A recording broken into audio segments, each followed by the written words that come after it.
Well, hello everybody, and welcome back to the second section of this course. We are starting on Chapter 7 and starting with hypothesis testing and inferential statistics. This chapter we're going to start with the z-tests. And so in this chapter we're going to talk about the z-table, assumptions and steps of hypothesis testing, and do some examples of a z-test.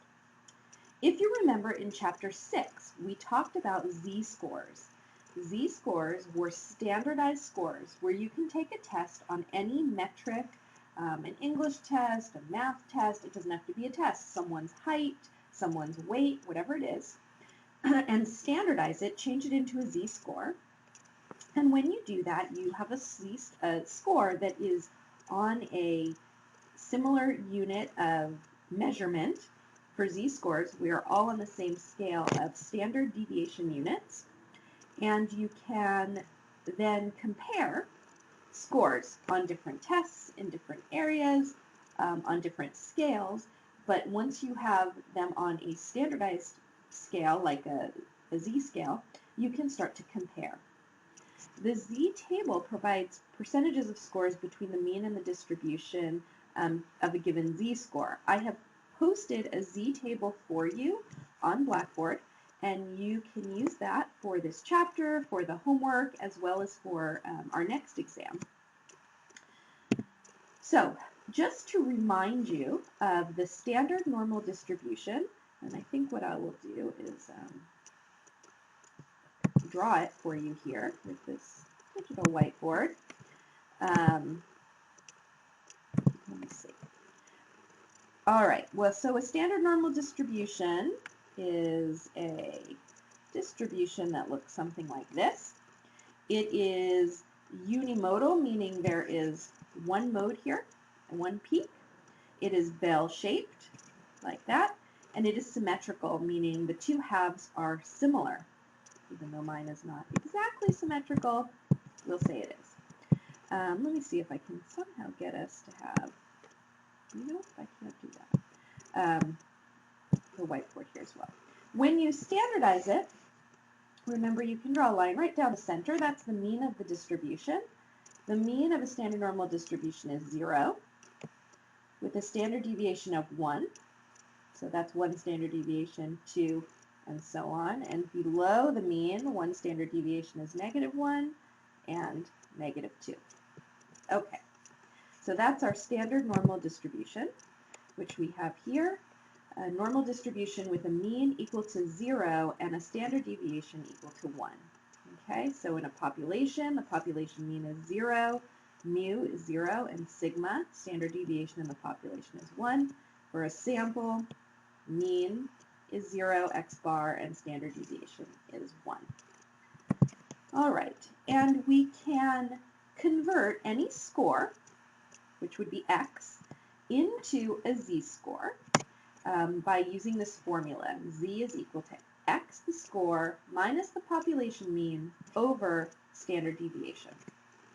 And we did that last chapter. So let's practice this for a minute.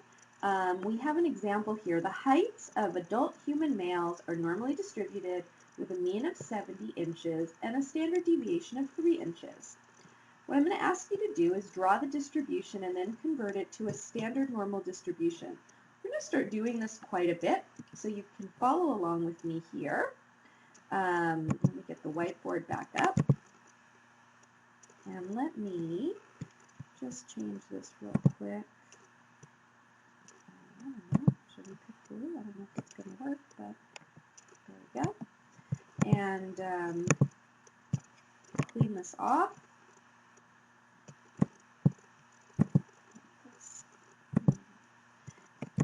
And now get a new file. Yes. Okay. So to draw a distribution, and as I said, I'm going to ask you to do this. It does not have to be beautiful. It can look messy like mine. In this case, we said the mean of height for males is 70 inches with a standard deviation of 3 in the population. So mu is 70, sigma is 3. Here's our bell curve. If we draw a line down the middle, that's the mean, and the mean is 70, so we would write 70. One standard deviation above would be 70 plus one standard deviation, which is 3, so 73. Two standard deviations above the mean is 73 plus another 3 for the standard deviation, which is 76. We could even go out to 3 standard deviations above the mean, would be 79. If we want to go below the mean, one standard deviation below the mean would be 70 minus the 3, that standard deviation, which is 67. Another standard deviation out would be 64, right? And we can go one more to 61. And I did that by taking the mean and then adding the standard deviations and then subtracting in this direction. And these are the raw scores, which I've run out of room, but these are raw. And then if I want to change or convert that to a standard normal distribution, that's really easy because we know with a mean of 70 in a standard distribution, normal distribution, the mean is always 0. One standard deviation above is always 1. Two standard deviations above is always 2. 3 standard deviations above is always 3. And if we're going backwards here, one standard deviation below the mean is -1. Two standard deviations below is -2. 3 standard deviations below is -3. And these are Z. That's supposed to be an arrow. Z scores. So we have a distribution. Oh my goodness. I apologize for that. I don't know why it's doing that for me. This is the distribution with raw scores and then Z scores. Okay. Yes, we can use that in the C board. So that was the draw the distribution and convert it.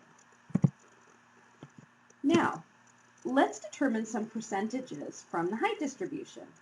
What percentage of males, if we're interested, are shorter than 67 inches? So the first thing you have to do to determine percentages using the standard normal distribution is to take your raw score and convert it into a Z-score. So again, I'm going to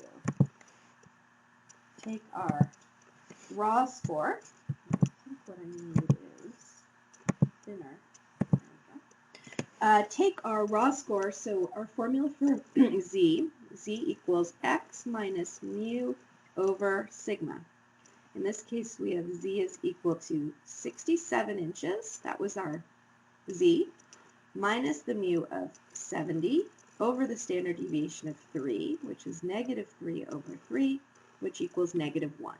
-1 is our Z score, and -1 means our Z is falling, or our score is falling 1 standard deviation below the mean.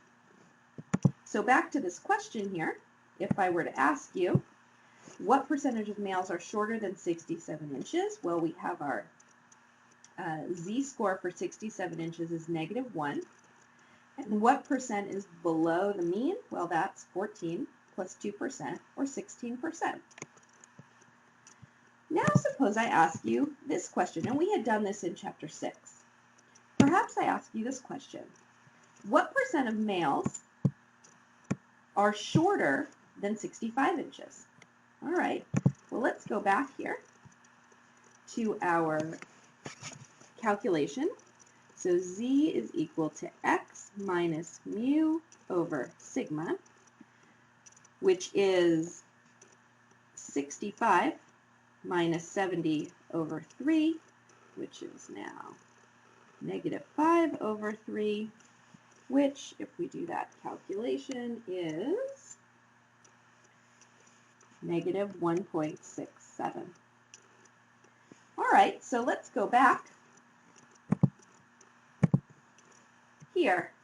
-1.67 inches. Well, here we are, and we have a problem because what percent are shorter than -1.67? It's not on one of our kind of magic numbers that we had talked about, this 1, 2, 3 rule. It's somewhere in between. So what do we do in that case? Well, in that case, we use what we call the unit normal table. This is the table that I've posted for you. It lists proportions and percentages corresponding to different Z scores. And basically, it's done all the work for you. We could do this calculation of what percent is under negative 1.67 z-score units, but we would have to do a lot of math, a lot of calculus. It would not be easy. Using the unit normal table instead, all the work is done for you, and all you have to do is learn how to use the unit normal table.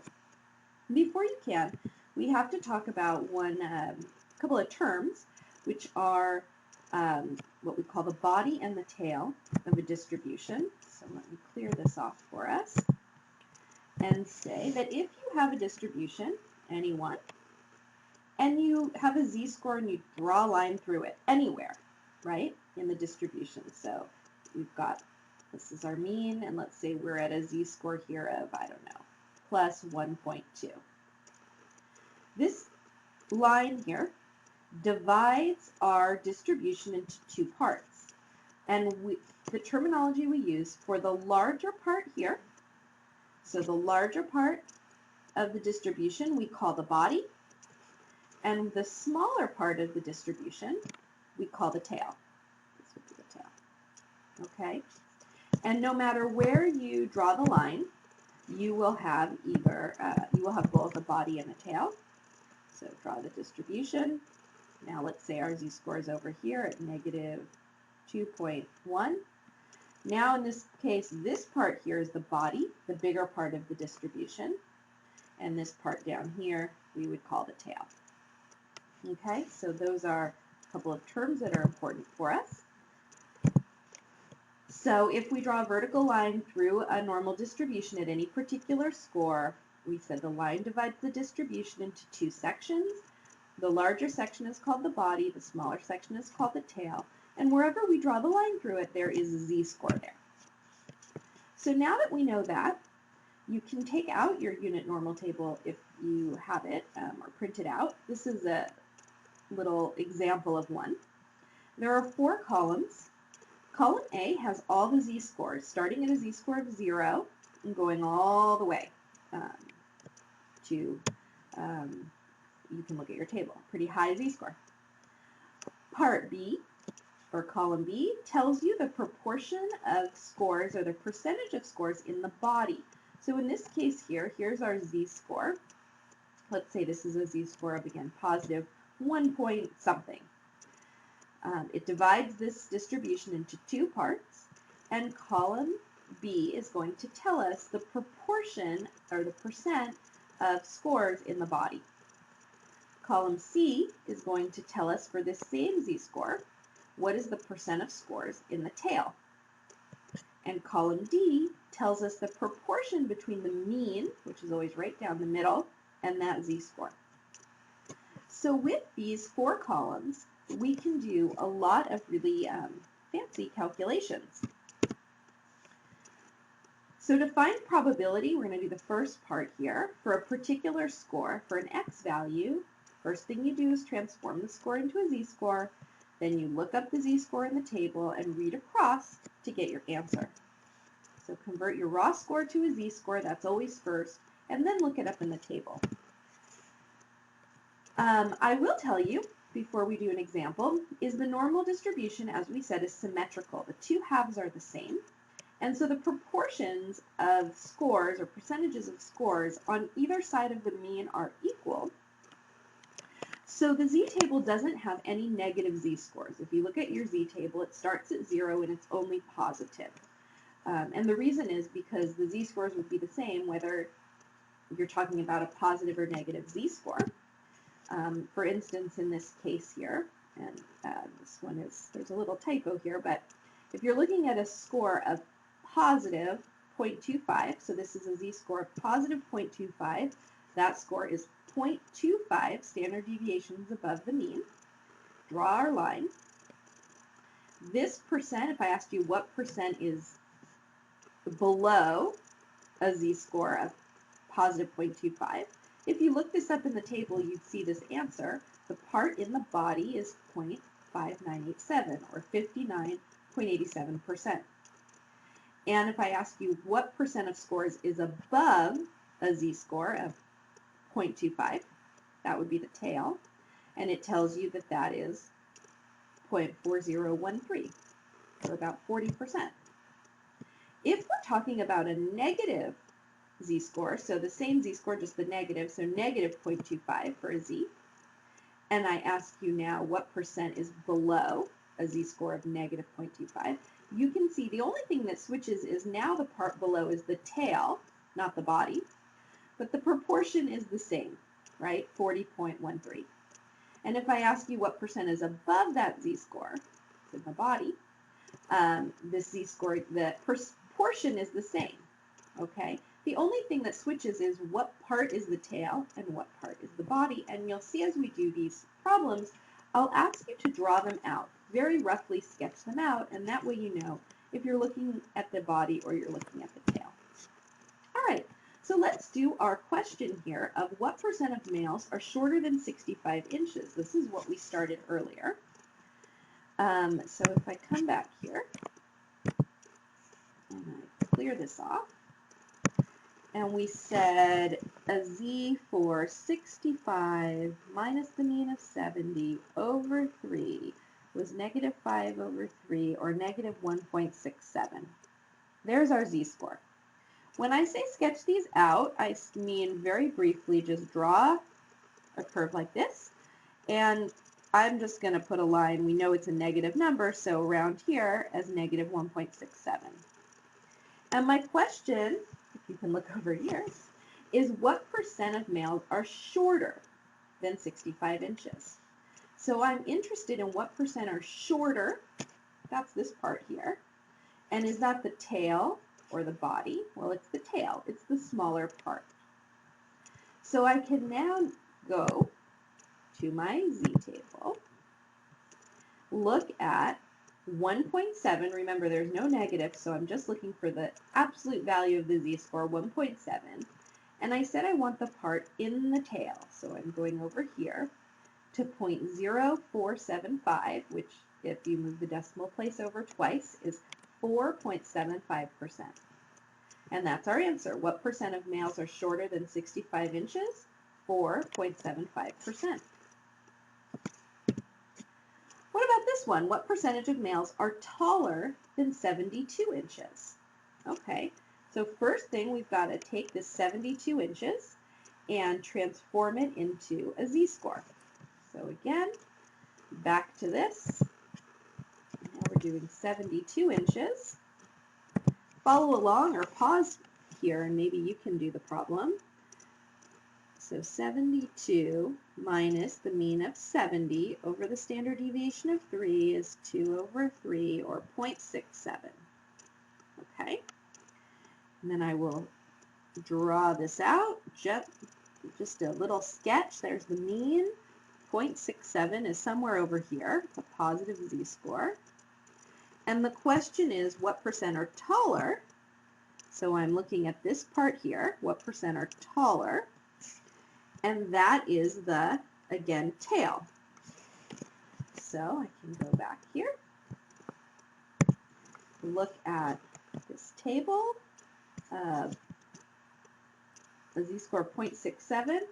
Proportion in the tail is right here, which is 0.2514, or 25.14% of males are taller than 72 inches. Here's a tricky one. Why not give you a tricky one, right? We've been doing this for 3 minutes now. What percent of males have heights between 62 and 74 inches?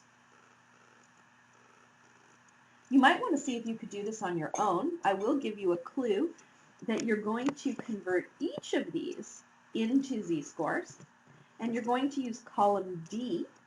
So if you think you could do that, pause it here for a second and see if you can find the answer. And I will now continue with you. Maybe you found the answer on your own. So between 62 and 74 inches, again, I'm going to go over here, grab my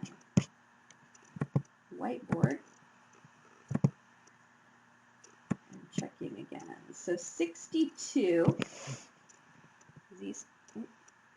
what's happened? Didn't like that I moved it. A z Why isn't that working? Let's try again. Z-score for 62 minus 70 over the standard deviation of 3, which is negative 8 over 3, which is, my calculator here, divided by 3, negative 2.67. So there's our z-score, negative 2.67, so standard deviation is below the mean. And the other one I was looking for is 74 inches. So z for 74 minus 70 over 3, which is 4 over 3, which is 1.33. All right, so now we've got our z-scores, and we've got to find what percent of males have heights between 62 and 74 inches. So I'm going to draw this out. Here's our mean. 62 inches was a z-score of 2.67, negative 2.67, which is all the way down here, negative 2.67. And a z-score of 1.33 is somewhere up here, 1.33. And my question is, what percent of males fall between here? As I said, you're going to use column D. Column D tells you the part between, the proportion between the mean and your z-score. And if we do that for both of these, we find the proportion between the mean and a z-score of 2.67, and between the mean and a z-score of 1.3, and then we add them together, we'll have the whole part. So we can look over here. The first was 2.67, column D, which is 0.4962 or 49.62%. Write it down, 49.62%. And then we look up the other one, which was 1.33. And the part there is the proportion there between the mean and that z-score is 40.82. And so in total, you add those up, and we've got, you can do it with me, 0.4962 plus 0.4082 equals 0.9044 or 90.44%. Okay. You can also work the other way with this table. If I asked you the question, how tall must you be to be in the tallest 10% of males? Tallest 10%, so we go back here and we draw this distribution. If you're going to be in the tallest 10%, then you know you're somewhere over here, somewhere high up in the distribution. It's a positive z-score. And we're talking about the highest 10%, so we're talking about the part in the tail, right here. If you're somewhere in here, you are in the tallest 10% of males. So that's the proportion in the tail. Here I am, which is this column here. And I'm looking for about 10%. So it's not going to tell it to you exactly, but this is pretty close, 10.03. So 10.03%. I can look over and say that to be in the tallest 10% of males, I would need to have a z-score of 1.28. And then I can convert that z-score, and I think I have it here for you. So you can see, remember this formula we had, x is equal to mu plus z times sigma. We used this in one of the previous chapters to, I had this was a z-score formula, and I asked you to cross-multiply to change it into this formula. But anyhow, this is how you find an x if you know mu, sigma, and z, which we do. So in this case, mu is 70 plus the z we found of 1.28 times sigma, which is 3, which gives you, oh, did I not even do that math for you? I didn't. So let's do it. 1.28 times 3 plus 70 is 73.84. So you must be 73.84 inches in order to be within the tallest 10% of males. All right, and you can continue. This is using the Z table in reverse to find a percentage, either in the body or the tail. Then find the z-score, and then using that formula to find x, you can convert your z-score into a raw score. All right, a few more. I want you to practice these. So take a look at these questions and try to work them out yourself, and then you can come back to me. So pause this here, do these problems, and then come back to me in a minute. All right, hopefully at this point you've tried them. Salaries of employees in a company are normally distributed with a mean of 50,000 and a standard deviation of 10,000. So we're going to start there.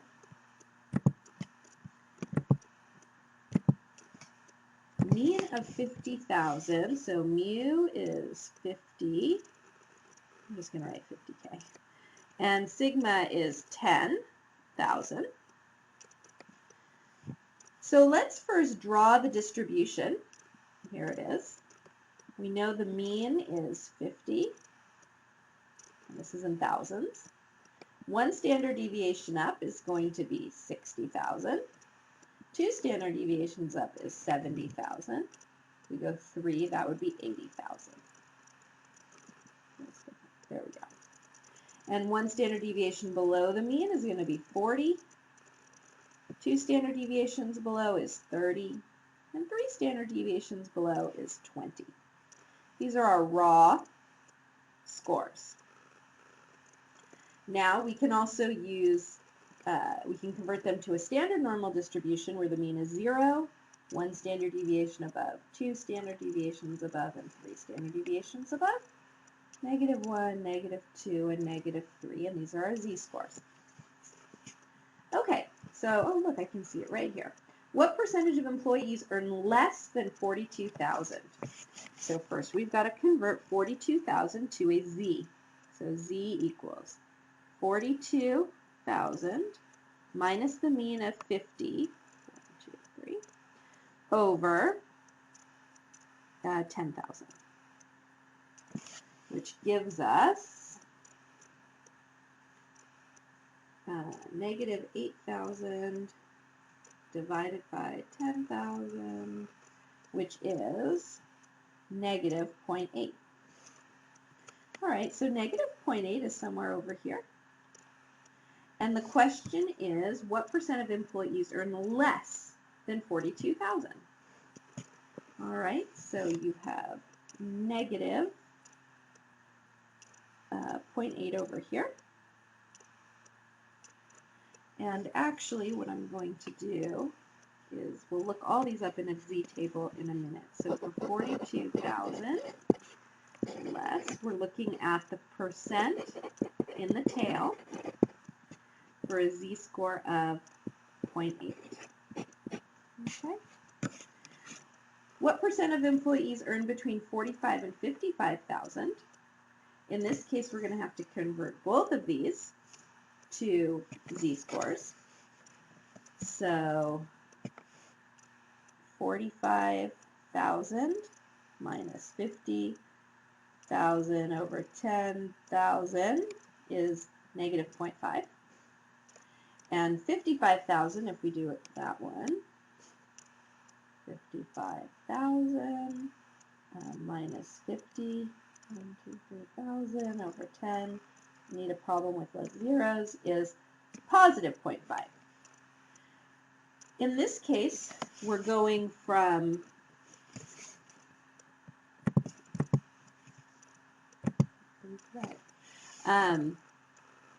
does that work? No, there we go. -0.5 to +0.5 right here. And we want the proportion in the middle. So in this case, we're going to use column D. Column D for 0.5. And we're going to do it All right, for each of those, and then add them together. What percent of employees earn less than 63,000? Again, 63,000 minus 50,000 over 10,000 is going to give us a z-score of 63,000 minus 50 into 3 divided by 10. So that's a z-score of positive 1.3. Positive 1.3 is over here. And the question is, what percent of employees earn less than that? So in that case, you're looking up the proportion in the body using a z-score of 1.3 and looking up percent in the body. All right, and the last one is what percent earn more than 68,000? Again, transform 68,000 minus 50,000 over 10,000, which gives us 68,000 minus 50,000. So that's a z-score of 1.8. Over here somewhere, 1.8. And we want to know what percent earn more. So we're talking about this part here, which is the tail. So 1.8% in the tail, and that will give you what you need for that answer. I realize that I don't have my z-table here. So this is actually the end of this first part of the lesson. As soon as I restart the next lecture, I'll give you these percents. So that'll be the first thing I do. But at least if you got this far, you found out the z-score and what, if we need to look at the body or the tail or that column D. And I'm going to stop here, and I'll see you for the next lecture where I will let you know what the percentages are here. So you have the answers, and then we will start on inferential statistics and doing our first hypothesis test. All right, thank you guys.